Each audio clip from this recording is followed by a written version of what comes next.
بسم اللہ الرحمن الرحیم۔ السلام علیکم، ہمارے چینل پر خوش آمدید۔ خوبصورت، باوفا اور سلیقہ شعار بیوی ہونے کے باوجود بھی میں اپنے شوہر کی توجہ کے لیے ترستے رہتے تھے۔ صبح سے شام تک کا سفر اس آس میں گزرتا کہ شاید آج میرا شوہر فرصت نکال کر میری حالت زار پر توجہ کرتا اور میری فکر میں گھلتا، مگر ہر دن مجھے مایوسی کا چہرہ تکنا پڑتا۔ میں اس وقت لان میں بیٹھی اپنے شوہر کی واپسی کا انتظار کر رہی تھی۔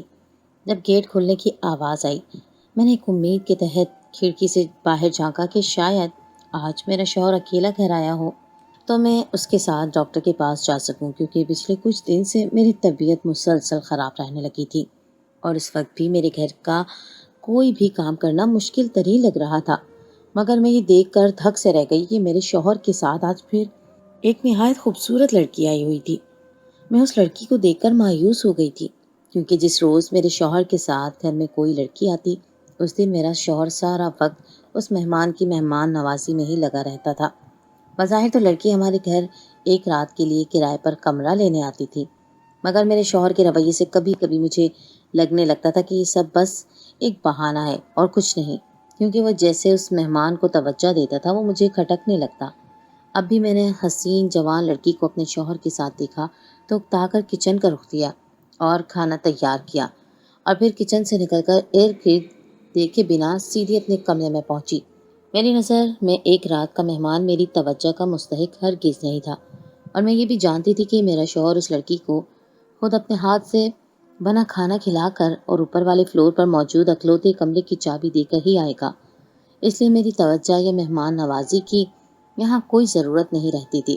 مجھے اپنے شوہر کی یہ حرکات بالکل پسند نہیں تھی۔ اس نے گھر کو سرائے بنا رکھا تھا۔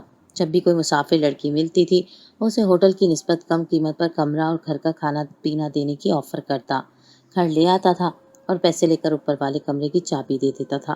جس دن میرے شوہر کے ساتھ کوئی لڑکی آ جاتی، اس روز میرے شوہر کو بالکل پرواہ نہیں ہوتی تھی کہ میں کس حال میں ہوں، میری طبیعت تک کا پوچھنا بھی گوارا نہ کرتا۔ میری جب شادی ہوئی تو مجھے اپنا شوہر بہت سلجھا اور ہنسمکھ لگتا تھا۔ میرا شوہر اٹلی میں ایک ٹیکسی ڈرائیور تھا، اس لیے میں بھی شادی کے 2 ہفتوں بعد اپنے شوہر کے ساتھ اٹلی گئی۔ اٹلی آنے کے بعد 2 ہفتوں تک تو میری زندگی بہت خوشگوار تھی اور میں نے اپنے شوہر میں کوئی ایسی ویسی بری عادت نہیں دیکھی تھی۔ مگر ایک روز اچانک میرا شوہر جب شام کو گھر آیا تو اس کے ساتھ ایک نہایت خوبصورت لڑکی بھی تھی۔ میں اس لڑکی کو دیکھ کر ٹھٹک گئی تھی۔ یہ میرے پوچھنے پر میرے شوہر نے بتایا کہ یہ لڑکی مسافر ہے اور ایک رات ہمارے گھر پر مہمان کے طور پر رہے گی۔ ہمارے گھر کے دوسرے فلور پر ایک کمرہ موجود تھا جو میرے شوہر نے کبھی مجھے بھی نہیں دکھایا تھا۔ وہ کمرہ بند ہی رہتا تھا اور ہر آنے والی مہمان لڑکی کو اس کی چابی ملتی تھی۔ شروع میں تو شوہر کے کہنے پر میں نے ہر مہمان کی خوب مہمان نوازی کی، مگر پھر میں اپنے شوہر کے رویے سے کھٹکنے لگی۔ میرے دماغ میں بار بار یہ سوالات ابھرتے تھے کہ ہر بار ایک رات رکنے کے لیے لڑکی ہی کیوں ہمارے گھر آتی تھی، اور آخر اس کمرے میں ایسا کیا تھا کہ میرا شوہر مہمان کے جانے کے بعد صفائی بھی خود کرتا تھا اور پھر مجھے یا کسی اور کو بھی وہاں جانے کی اجازت نہ ہوتی تھی۔ میں نے اپنے شوہر سے بھی پوچھا، مگر وہ مجھے الٹی سیدھی باتیں کر کے بات گول کر گیا۔ میں نے بھی اس بات کو جانے دیا کیونکہ میرا شوہر میرا بھرپور خیال رکھتا اور میری کوئی حق تلفی نہیں کرتا تھا۔ مگر آہستہ آہستہ وقفہ کم ہونے لگا اور ہر دوسرے دن کوئی نہ کوئی لڑکی میرے شوہر کے ساتھ ہمارے گھر آ جاتی تھی۔ یہ سب میں اب برداشت نہیں کر پا رہی تھی۔ اب میرے شوہر کو میری بیماری یا تکلیف کی بھی پرواہ نہیں ہوتی تھی۔ جب بھی کوئی مہمان لڑکی آتی وہ اس کی خدمت میں مگن رہتا، میرے حال کی کچھ خبر نہ رہتی۔ میں نے اسے احساس دلانے کی بہت کوشش کی، مگر پھر مجھے یہی محسوس ہوا کہ میں اپنے گھر سے دور پرائے دیس میں اس کے سہارے رہ رہی ہوں، تو شاید اس لیے اب اسے میری ذات سے کسی ضرر کی امید نہ تھی۔ مجھے بھی جھگڑا کرتے ہوئے ڈر لگتا تھا کہ کہیں وہ مجھے اپنے گھر سے نکال کر در بدر نہ کر دے۔ اس وقت بھی میں خاموشی سے کمرے میں بند ہو کر روتی رہی۔ میں نے رات کا کھانا بھی نہیں کھایا کیونکہ بیماری کی حالت میں 2 بار کھانا بنانے کی وجہ سے مجھ میں ہمت ختم ہو چکی تھی۔ مگر میرے شوہر کو میرا خیال نہیں آیا تھا۔ بہت دیر تک جب میرا شوہر کمرے میں نہیں آیا تو میں نے اٹھ کر کمرے سے باہر جھانکا۔ باہر کا منظر مجھے حیرت سے ساکت کر گیا تھا۔ میرا شوہر اس لڑکی کے ساتھ وہیں موجود تھا۔ میں کمرے میں واپس بند ہو گئی اور غمزدہ سی اپنے بستر پر لیٹی آنسو بہاتی رہی۔ روتے روتے میری آنکھ لگ گئی۔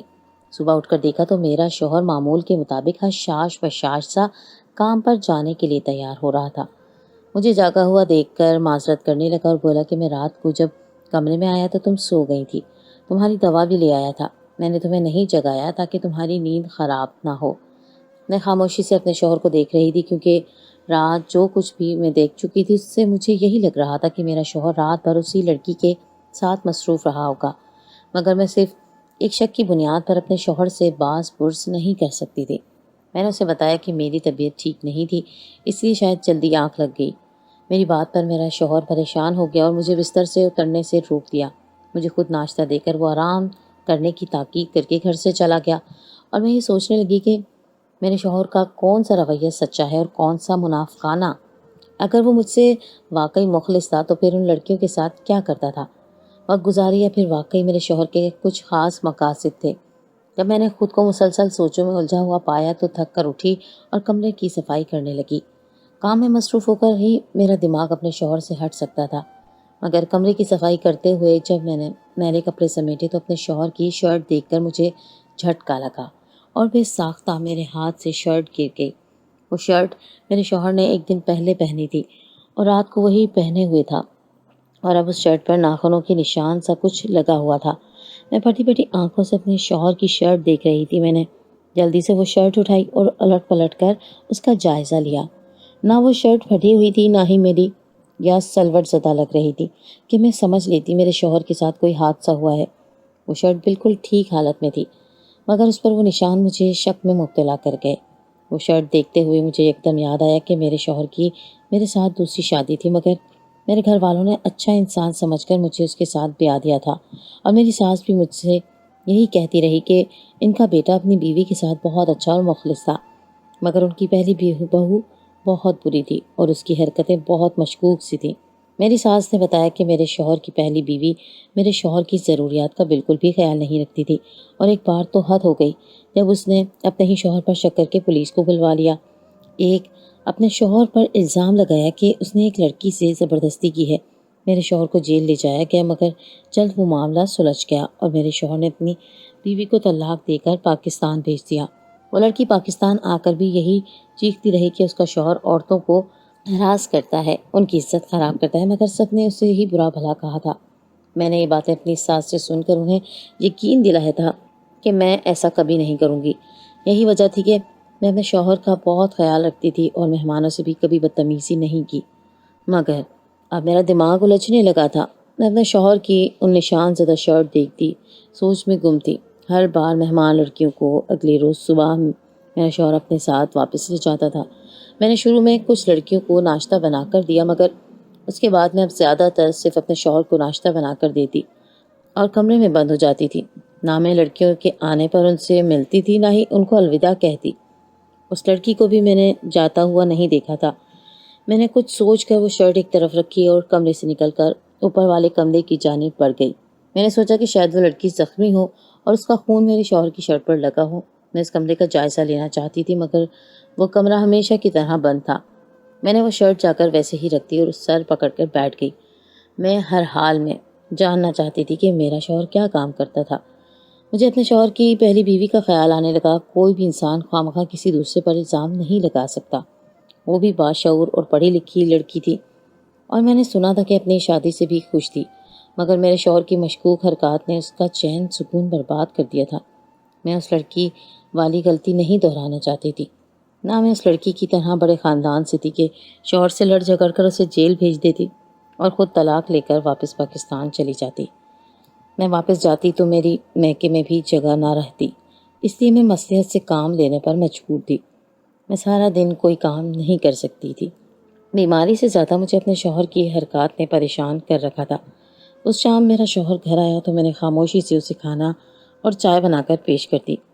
میری خوش قسمتی تھی کہ وہ اکیلا آیا تھا اور مجھے بات کرنے کا موقع مل گیا تھا۔ میں نے باتوں باتوں میں اپنے شوہر سے سوال کیا کہ جب اس کی بیوی نے اسے الزام لگا کر پولیس کے حوالے کیا تھا تو وہ کیسے بازیاب ہو سکا تھا۔ میرے اس اچانک سوال پر میرا شوہر ٹھٹک کر مجھے دیکھنے لگا اور بولا کہ تم اس بات میں اتنی دلچسپی کیوں لے رہی؟ میں نے مسکراتے ہوئے جھوٹ بول دیا کہ میں بس یوں ہی جاننا چاہتی تھی۔ میرے جھوٹ پر میرے شوہر نے پرسوچ انداز میں سر ہلایا۔ میرا تجسس سے برا حال ہو رہا تھا۔ میں سچ جاننا چاہتی تھی، لیکن جب بھی میں وہ بات پوچھتی میرا شوہر بات بدل دیتا۔ میں نے ضد کی تو وہ اکتا کر بولا کہ میں اس واقعے سے تکلیف میں مبتلا ہو جاتا ہوں، مگر تمہیں ماضی کو کریدنے میں کیوں اتنا مزہ آتا ہے؟ شاید تم اب مجھ پر شک کرنے لگی ہو، اس لیے متجسس ہو رہی ہو۔ میں اپنے شوہر کی بات کی نفی نہیں کر سکتی تھی۔ وہ سچ جان چکا تھا تو اچھا تھا کہ مجھے پورا سچ بتا دیتا۔ تب میرے شوہر نے بتایا کہ عدالت میں وہی لڑکی پیش ہو گئی تھی جس کے بارے میں میری بیوی نے سب سے کہا تھا کہ میں نے اس کے ساتھ جنسی زیادتی کی ہے۔ وہ لڑکی بالکل ٹھیک تھی اور رپورٹ سے بھی کوئی الزام مجھ پر ثابت نہیں ہو سکا، اس لیے مجھ پر وہ رپورٹ جھوٹ ثابت ہو گئی اور میں واپس آ گیا تھا۔ یہ سب سن کر میرے اندر سکون اتر آیا تھا۔ مجھے خوشی ہوئی کہ میرا شوہر ایک برا انسان نہیں ہے۔ میں نے وہ شرٹ اٹھا کر اپنے کمرے سے شوہر سے پوچھا کہ اگر وہ زخمی ہے تو اسے اپنے زخموں پر مرہم لگانا چاہیے۔ میری پریشانی پر میرے شوہر نے مجھے تسلی دی کہ وہ بالکل ٹھیک ہے۔ یہ خون اس کی ٹیکسی میں سوار ہونے والے ایک زخمی شخص کا تھا جسے اس نے ہسپتال پہنچایا تھا۔ میرے سب شکوک میرے شوہر کی اس بات نے ختم کر دیے تھے۔ میں خاموشی سے وہ شرٹ اٹھا کر دھونے چلے گئی، مگر میرے دماغ میں بار بار رات کے منظر ابھرنے لگے جب میرا شوہر رات کے وقت اس لڑکی کے ساتھ بیٹھا چائے پی رہا تھا اور باتیں کر رہا تھا۔ ابھی ہماری شادی کو 3-4 ماہ ہوئے تھے اور میرے شوہر کی دلچسپی میری ذات سے ختم ہو کر ان حسین جوان لڑکیوں کی جانب ہو گئی تھی۔ میں نے پھر سے اپنے شوہر کی توجہ پانے کے لیے سجنا سنورنا شروع کر دیا۔ میں ان حسین انگریز لڑکیوں جیسی خوبصورت تو نہ تھی، مگر میں ایشیائی حسن سے مالا مال تھی۔ ایک جوان خوبصورت لڑکی اپنے شوہر کی وفادار بھی ہو، اس کے لیے یہ اذیت بہت بڑی ہوتی ہے کہ اس کا شوہر دوسری لڑکیوں کی جانب مائل ہوتا ہے۔ میں نے اپنے شوہر کے کسی فرض میں کوتاہی نہیں کی تھی۔ میں یاست کا شکار ہونے لگی، مگر ہم مڈل کلاس لڑکیوں کی مجبوری یہی ہے کہ ہمیں رخصت کرتے ہوئے یہ نہیں کہا جاتا کہ جب زندگی دکھ دینے لگے تو اپنی مشکلوں کو بڑھاوا نہ دینا بلکہ یہاں لوٹ آنا، بلکہ ہمیں رخصت کرتے ہوئے یہی کہہ دیا جاتا ہے کہ شوہر چاہے جس حال میں بھی رکھے تمہیں وہیں پر رہنا ہے۔ اور پھر میرا شوہر نہ مجھے مارتا تھا نہ ہی میری حق تلفی کرتا تھا۔ میں جس کو بھی اپنی زندگی کے بارے میں بتاتی وہ یہی کہتا کہ میری زندگی اچھی ہے اور مجھے اپنے شوہر کے ساتھ خوش رہنا چاہیے، مگر ایک عورت کے لیے کھانے پینے سے زیادہ شوہر کی توجہ ضروری ہوتی ہے، اور میں اب وہ مسلسل اسی توجہ سے محروم ہو رہی تھی۔ میں نے روزانہ اپنے شوہر کے لیے تیار ہونا شروع کر دیا۔ میں پہلے سے ہی کام ختم کرتی اور شوہر کے آنے پر نک سک سے تیار ہو کر اسے ملتی تھی۔ میری یہ کوشش کسی حد تک کامیاب بھی ہو رہی تھی، کیونکہ میرا شوہر اب مجھے پہلے سے زیادہ توجہ دینے لگ گیا تھا۔ ایک پورا ہفتہ اسی خوشی میں گزر گیا اور مجھے لگنے لگا کہ اب ہمارے درمیان کوئی لڑکی نہیں آئے گی، مگر ایک ہفتے بعد ہی میرا شوہر پھر سے ایک کم عمر لڑکی کے ساتھ گھر آ گیا۔ میں اس لڑکی کو دیکھ کر ساکت رہ گئی۔ وہ بہت خوبصورت اور بے باک لڑکی تھی اور میرے شوہر کے ساتھ بہت زیادہ ہنس ہنس کر باتیں کر رہی تھی۔ رات کا کھانا اس نے ہمارے ساتھ ہی کھایا اور میں انتظار کرتی رہی کہ میرا شوہر اس لڑکی کو کمرے کی چابی دے کر بھیج دے، مگر نہ وہ لڑکی جانے کو تیار تھی نہ میرا شوہر اسے بھیج رہا تھا۔ میں خاموشی سے برتن اٹھائے کچن میں چلی گئی۔ میں نے بھی ٹھان لیا تھا کہ آج میں بھی ان دونوں کے درمیان موجود رہوں گی تاکہ میرے شوہر کو پتہ ہو کہ مجھے اس کی دوسری لڑکیوں سے اتنی بات چیت کرنا ناگوار گزرتا ہے۔ رات گہری ہوئی تو میرے شوہر نے کمرے کی چابی اٹھائی اور اس لڑکی کو لے کر اوپر کمرے کی طرف بڑھ گیا۔ میں کچن سے نکل کر ان کے پیچھے سیڑھیوں تک گئی اور جان بوجھ کر اپنے شوہر کو آواز دے کر بولی کہ میں تمہارا انتظار کر رہی ہوں، جلدی نیچے آ جاؤ۔ میں پکار پر کمرے کا دروازہ کھولتا میرا شوہر ٹھٹک گیا اور پلٹ کر مجھے دیکھنے لگا۔ میں جم کر اپنی جگہ پر کھڑی رہی تو میرے شوہر نے مجھ سے کہا کہ تم کمرے میں جاؤ، میں بھی آ رہا ہوں۔ اس کی ہدایت پر میں بظاہر سیڑھیوں سے ہٹ کر ایک طرف ہو گئی۔ میرے شوہر نے لڑکی کو کمرہ کھول کر اندر جانے کا کہا اور خود وہیں سے پلٹ آیا، مگر تب میں نے اس لڑکی کا جملہ سنا جو اس نے میرے شوہر کو پکار کر کہا اور میرا دماغ جھنجھنا اٹھا تھا۔ میرا شوہر اس لڑکی کو جواب دے کر نیچے آ رہا تھا اور میں حیرت سے گنگ ہوتی کمرے میں چلی گئی۔ اس رات میں کتنی دیر کروٹیں بدلتی رہی مگر سو نہیں پائی تھی۔ اس لڑکی کا جملہ میرے کان سے چپک گیا تھا۔ اس نے میرے شوہر سے سوال کیا تھا کہ وہ اس کے کمرے میں کب آئے گا۔ جواباً میرے شوہر نے انکار کرنے کی بجائے اسے انتظار کرنے کا کہا اور نیچے آ گیا۔ اب بھی میں اپنے شوہر کی بے چینی صاف محسوس کر رہی تھی۔ وہ بار بار مجھے چیک کر رہا تھا کہ میں سوئی ہوں یا نہیں۔ میرے بار بار کروٹیں بدلنے پر بھی وہ تنگ ہونے لگا اور آخر کار سے چھو کر مجھ سے بول پڑا کہ صبح میں نے جلدی کام پر جانا ہے، مجھے صبح سویرے ناشتہ بنا دینا، اس لیے اب سو جاؤ تاکہ صبح جلدی اٹھ سکو۔ صاف لگ رہا تھا کہ میرا شوہر مجھے بہانے سے سلانا چاہ رہا تھا تاکہ وہ اس لڑکی کے ساتھ وقت گزار سکے۔ میں نے سر درد کا چھوٹا بہانہ بنایا تو میرے شوہر نے اسی وقت اٹھ کر مجھے چائے بنا کر لا دی۔ میرے دل میں ایک دم اپنے شوہر کے لیے قدر بڑھ گئی اور میں اپنے شک پر نادم ہونے لگی، مگر مجھے جھٹکا تب لگا جب صبح میری آنکھ کھلی۔ اس چائے کی پیتے ہی مجھے نشہ سا حاوی ہوا تھا اور میں گہری نیند سو گئی تھی۔ جب صبح میری آنکھ کھلی تو دن چڑھ آیا تھا اور میرا شوہر اس مہمان لڑکی سمیت گھر سے جا چکا تھا۔ اپنے شوہر کی اس حرکت نے میرے دل کا شک یقین میں بدل گیا۔ اگر اس کی نیت میں فتور نہ ہوتا تو وہ مجھے چائے میں نشہ ملا کر کبھی نہ دیتا۔ میرا خیال سچ ثابت ہوا تھا۔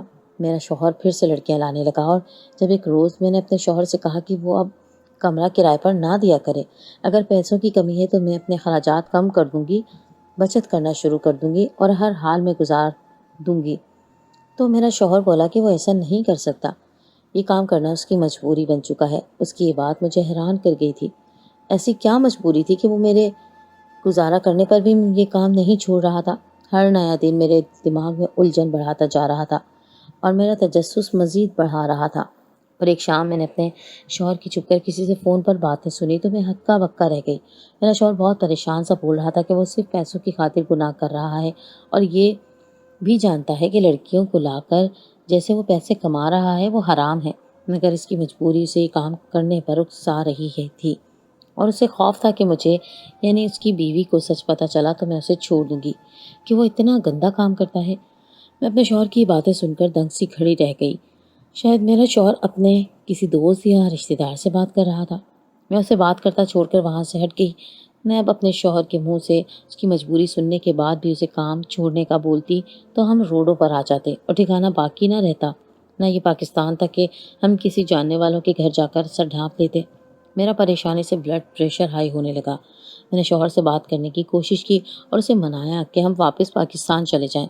اپنوں کے درمیان رہ کر انسان ہر مشکل میں بخوشی سہ جاتا ہے، مگر میرا شوہر بولا کہ ہم واپس نہیں جا سکتے، میرا گھر کا خرچ ایسے پورا نہیں ہو سکتا۔ پاکستان میں کمائی کے ذرائع بہت کم ہیں اور ان کا گھر کا کرایہ کا تھا، گھر کے اخراجات کے ساتھ ساتھ گھر کا کرایہ بھی دینا ہوتا تھا۔ میں یہ سن کر بالکل گمسم سی ہو گئی۔ میں بہت حساس لڑکی تھی، غربت میں پلی بڑھی تھی اور جب سے بڑے بھائیوں کی شادی ہوئی تھی تب سے تو مجھے بس ایک ہی جملہ سننے کو ملتا تھا کہ میں میکے میں مہمان ہوں اور اصل گھر شادی کے بعد شوہر کا گھر ہوگا، مگر اب پتہ چل رہا تھا کہ یہ ٹھکانہ بھی میرا نہیں تھا۔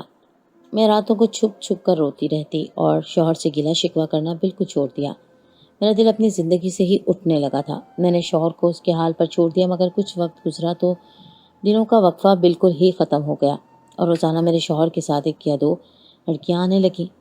میرے لیے یہ سب اذیت کا باعث تھا اور مجھے اصل فکر یہ تھی کہ میرا شوہر اپنے گناہ سے واقف ہو کر بھی حرام کی کمائی چھوڑنے کو تیار نہیں تھا۔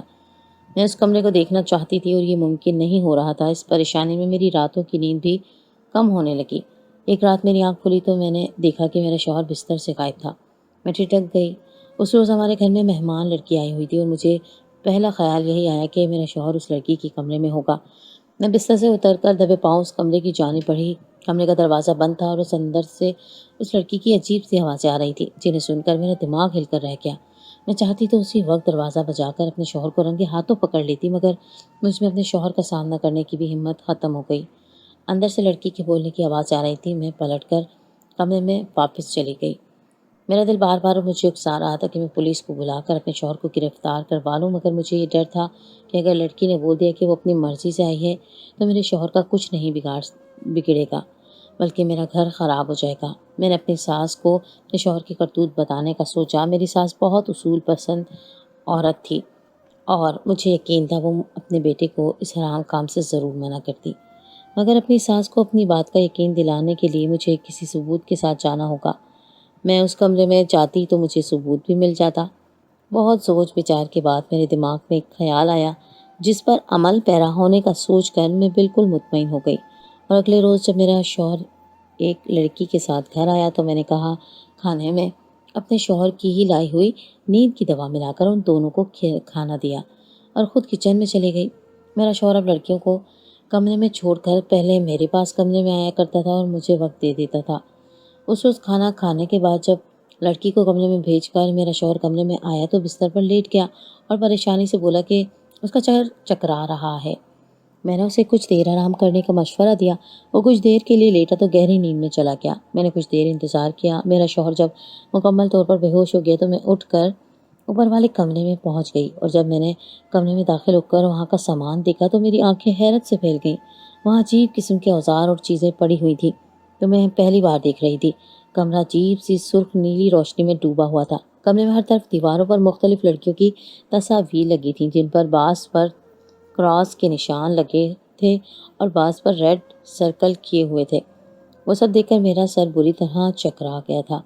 جب میں نے اس لڑکی کی تلاش میں ارد گرد نظر دوڑائی تو کمرے کی ایک دیوار کے ساتھ پڑے بستر پر وہ لڑکی بے ہوش پڑی ہوئی تھی۔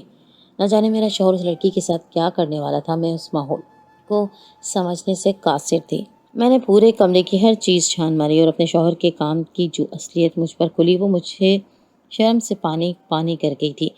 میں کمرہ بند کر کے اپنے کمرے میں چلی گئی۔ مجھے بری طرح رونا آ رہا تھا۔ میرا شوہر ایک سمجھدار اور سلجھا ہوا انسان لگتا تھا۔ مجبوری میں بھی وہ اگر چاہتا تو کوئی بھی دوسرا کام ڈھونڈ لیتا، مگر وہ اتنے گھٹیا کام سے پیسے کما رہا تھا۔ اگلی صبح میرے شوہر کی آنکھ کھلی تو وہ ایک دم جھٹکے سے اٹھا اور سر پر ہاتھ مارتا کمرے سے نکل کر اوپر والے کمرے میں پہنچا۔ وہاں جا کر جب اس نے لڑکی کو جگایا تو وہ ہوش میں آتے ہی اس پر چیخنے لگی اور میرے شوہر کا گریبان پکڑ کر بولی کہ اس نے کھانے میں کیا ملایا تھا کہ وہ لڑکی کمرے میں جاتے ہی بے ہوش ہو گئی۔ اس لڑکی کو شک تھا کہ میرے شوہر نے اسے بے ہوش کر کے اس کے ساتھ کچھ کیا ہے۔ میں کمرے کے دروازے پر کھڑی اس لڑکی کو دیکھ رہی تھی۔ پہلی بار میرے شوہر نے حواس بابندگی میں میری موجودگی میں بھی کمرے کا دروازہ کھلا چھوڑا تھا۔ لڑکی کے جھگڑنے پر میرا شوہر اسے یقین دلانے لگا کہ وہ خود بھی رات سویا رہا ہے۔ میں نے ان دونوں کی باتوں پر آہستگی سے اعتراف کیا کہ میں نے ان دونوں کے کھانے میں نیند کی دوا ملا دی تھی۔ میرے اعتراف پر میرا شوہر ٹھٹک گیا جبکہ وہ لڑکی میری زبان نہ سمجھنے کی وجہ سے نہ سمجھی سے مجھے دیکھنے لگی۔ میرے شوہر نے پہلے لڑکی کو اپنے اس کمرے کی CCTV فوٹیج دکھا کر یقین دلایا کہ رات کمرے میں کوئی نہیں آیا تھا۔ فوٹیج میں آئی تھی اور میں کمرے کی تلاشی لے رہی تھی۔ وہ لڑکی مجھے ایک نظر دیکھ کر اپنا سامان اٹھاتی وہاں سے چلے گئی۔ میرا شوہر لڑکی کے جانے کے بعد شرمندگی سے سر جھکا کر بیٹھا رہا۔ میں نے ارد گرد دیواروں پر لگی تصاویر دیکھ کر اپنے شوہر سے سوال کیا کہ ان لڑکیوں کی تصاویر یہاں کیا کر رہی ہیں اور ان پر یہ نشان کیسے ہیں اور یہ کیوں ہیں؟ یہ تصاویر شہر کے سبھی امیر گھرانوں کی لڑکیوں کی تھی اور میرا شوہر کمائی کے لیے یہی کام کرتا تھا۔ اس کے پاس مختلف قسم کے ہراس کرنے والے ہتھیار تھے۔ میرا شوہر ایک ایسے گروہ کے ساتھ کام کرتا تھا جو امیر گھرانوں کی لڑکیوں کو ایک رات کے لیے اپنے ساتھ رکنے پر راضی کرتا اور پھر انہیں ڈرا دھمکا کر ان سے بینک اکاؤنٹ کی تفصیلات لیتے، ان کے پاس موجود سامان لوٹ لیتے اور مزاحمت پر انہیں عزت کے جانے کا خوف دلایا جاتا، جس پر وہ خاموشی سے سب کچھ برداشت کر لیتی۔ بعد میں یہی گینگ ان لڑکیوں کے گھروں میں ایک بڑی واردات کرتی جس میں وہ لڑکیاں اس گینگ کی پوری مدد کیا کرتیں۔ اس لڑکی کے کپڑوں میں ڈریسنگ چپ لگا دی جاتی جس سے وہ کوئی ہوشیاری نہیں کر سکتی تھی۔ وہ شرمندگی سے بولا کہ امیر لڑکیاں ہر آئے دن کسی نئے لڑکے سے دوستی کی شوقین رہتی ہیں، وقت گزاری کے لیے بہت جلدی ان پر اعتبار بھی کر لیتی ہیں، اس لیے وہ بھی یہی کام کرتا ہے اور انہیں اپنے جال میں پھنسا لیتا ہے۔ اور شرٹ پر لگے نشان اس لڑکی کی مزاحمت کی وجہ سے لگے تھے۔ اس کام کو میرا شوہر چھپ کر اس لیے کرتا تھا کیونکہ وہ مسلمان تھا اور اسے اندازہ تھا کہ یہ سب حرام کام ہے۔ اس کی پہلی بیوی بھی یہ کام جان گئی تھی، اس لیے لڑائی کر کے اسے چھوڑ گئی۔ ہم جس گھر میں رہ رہے تھے یہ گھر بھی کرائے کا تھا اور اپنے اخراجات پورے کرنے کے لیے میرا شوہر یہ کام کرتا تھا۔ میں نے اپنے شوہر کے سامنے شرط رکھی کہ وہ یہ کام چھوڑ دے تو میں اس کے ساتھ ہر مشکل میں گزارا کروں گی، مگر وہ پھر بھی یہ کام کرنا چاہتا ہے تو مجھے طلاق دے دے۔ میرے شوہر نے مجھ سے معافی مانگی اور وہ کام چھوڑنے کا وعدہ کیا۔